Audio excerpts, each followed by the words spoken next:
50 টাকায় কি কি যাবে এতে? এটা দুধেশ্বর চালের ভাত যাচ্ছে, 1 নম্বর দুধেশ্বর চালের ভাত।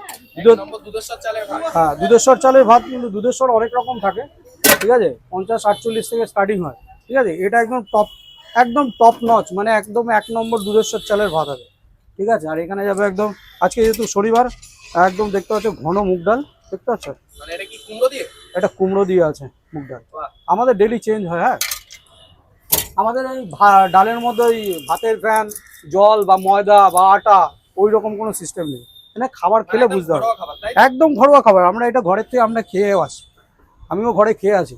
আচ্ছা, চলে গেল লেবু আর লঙ্কা। আর আচ্ছা, আপেল পেঁয়াজটা দাও। না ভাই, 50 টাকা থালি বেচি, দেখ চিকেন থালি 50 টাকা বেচি।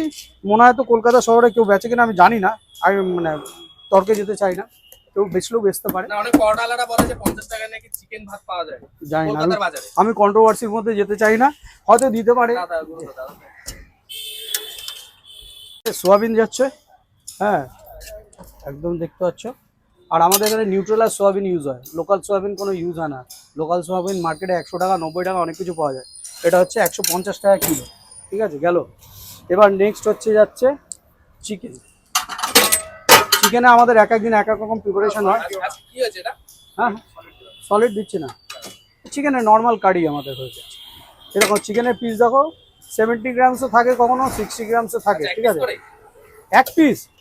এক পিসে একটা মানুষ খাবে কি করে গো?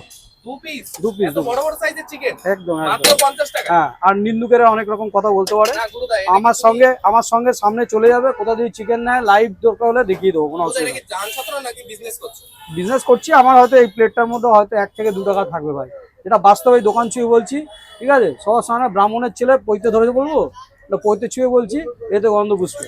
যাই হোক, কোনো ডুপ্লিকেসি ব্যাপার নেই এখানে, সব কিন্তু বাড়ির বাটা মশলায় তৈরি হয়, আমাদের কোনো স্ট্রিটমেন্ট না, একদম বাটা মশলায় বাড়িতে যেমন খাও সেরকমই খাবার। এখানে 14-15 বছর ধরে ব্যবসা করছি, আজ পর্যন্ত কেউ বলতে পারবে না যে গুরুদা আমার শরীর খারাপ হয়ে যাওয়ার কি বৃত্তান্ত।